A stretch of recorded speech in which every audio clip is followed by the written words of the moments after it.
Chapter 6. Sukdev goes to Sri Lanka as the messenger of Lord Kalki. A conversation between Padmavati and Sukdev. Sukdev said, while surrounded by her relatives and companions, and herself highly astonished, Padmavati addressed one of her friends, named Vimala, while still remembering her husband, Lord Hari.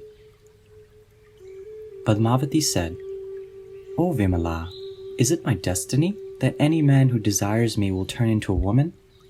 I'm extremely unfortunate and sinful. Just as sowing seeds on barren land is useless, my worship of Lord Shiva has proved futile. Will the Supreme Lord Hari, the Master of the Universe, controller of all controllers, and husband of Lakshmi, ever accept me as his consort? If the words of Lord Shiva prove false, and if Lord Hari does not accept me, I will certainly end my life by entering fire while remembering the lotus feet of the Lord. Alas, I am a lowly human being. How insignificant I am, and how great Lord Hari is, the master of the demigods. The Creator must be very angry with me. Otherwise, why would Sankara, whose forehead is decorated with the mark of the moon, deceive me? I am still living, even after being rejected by Lord Hari. Who other than me would remain alive in such a situation? O Lord Kalki, when I heard these lamentations of Padmavati, whose character is spotless, I could not wait any longer, and so I approached you without delay."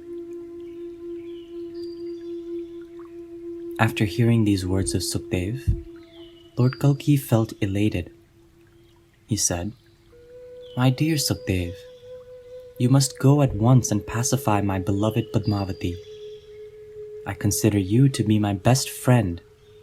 Please go to Padmavati as my messenger, and after describing my beauty and qualities to her, return to me. Padmavati is very dear to me. Indeed, I am her eternal husband. Our union has already been destined by Providence. Therefore, you act on my behalf so that we can meet one another. You are the bestower of everything. You know all the rules and regulations prescribed in the Vedas.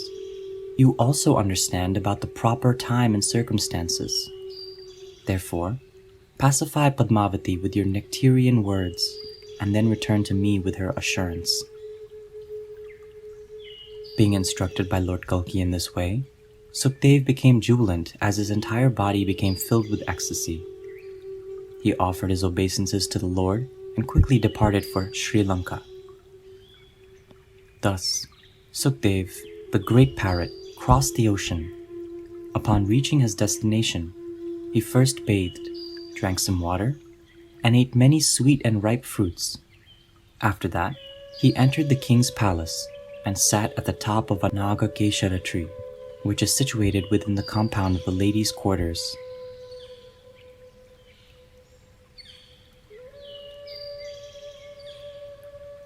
After some time, the magnanimous Sukdev saw Padmavati approach, and so he addressed her in a human voice.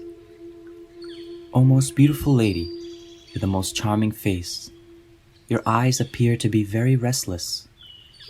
By seeing you, I feel that you are Lakshmi, the goddess of fortune. Your face resembles a lotus flower. The aroma of your body is like the scent of a lotus, and your eyes are just like lotus petals. Your hands are reddish, like lotus flowers, and you hold a lotus in your hand. O beautiful one, with a charming face, you simply bewilder all living entities. I think that the Creator has made you after collecting all the most beautiful objects in the world." Upon hearing these sweet words of Sukdev, Padmavati, whose navel resembled a lotus, smiled and said, "Who are you? Where have you come from? Are you a demigod or a demon who has taken the form of a parrot? Is it out of compassion for me that you have come here?"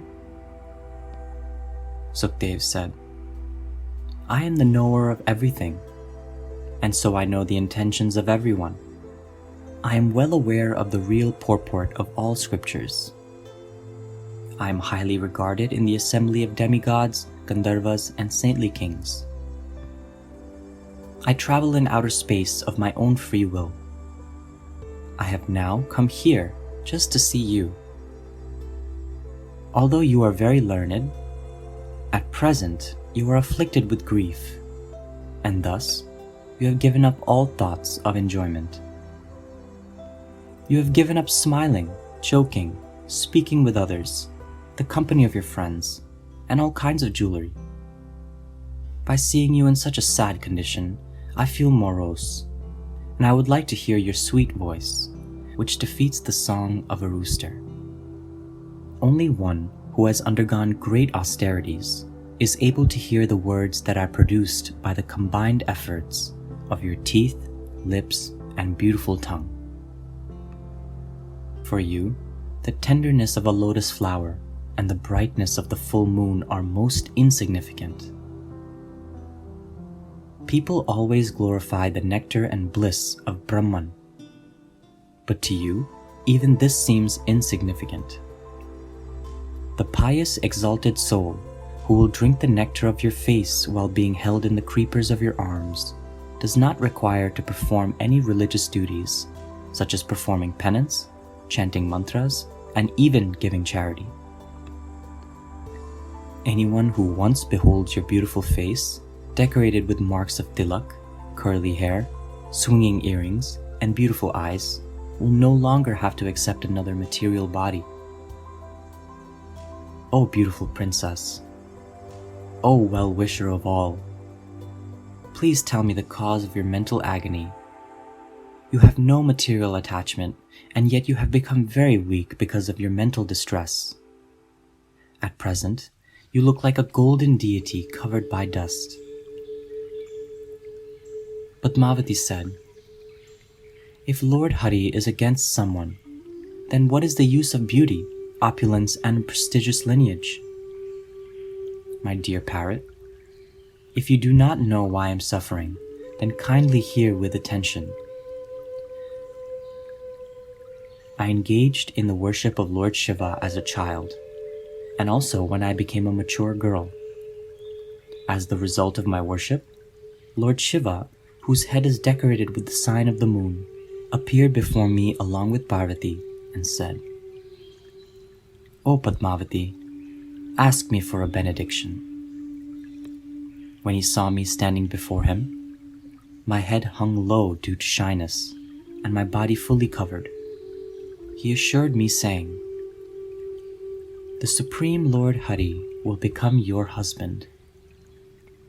Whether he is a demigod, Gandharva, Asura, or any other creature, if a male looks upon you with lust in his heart, he will immediately turn into a woman.'" Padmavati continues saying to Sukdev, "Let me tell you about the procedure for worshipping Lord Hari that Lord Shiva described to me after awarding me that benediction. These companions of mine that you see here, they were all great kings at the time of my Swayamvar, which was arranged by my father. These kings were very handsome, highly skilled, and unlimitedly powerful. After they had assembled here with a desire to marry me, I entered the arena of my Swayamvar, holding a necklace of jewels in my hands. Although these kings had been sitting with ease, as soon as they saw me, their hearts were pierced with the arrows of Cupid, and some even fainted, falling on the ground.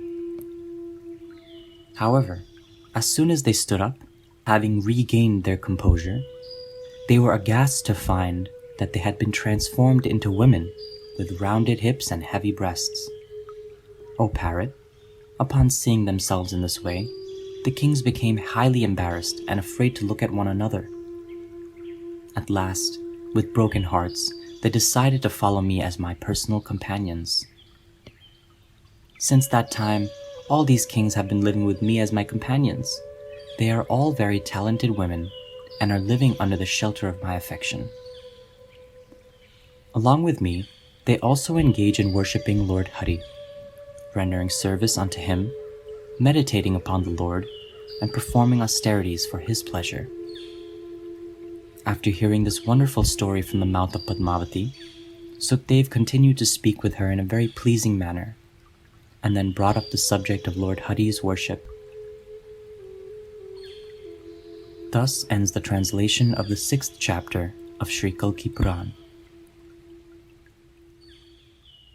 Hare Krishna.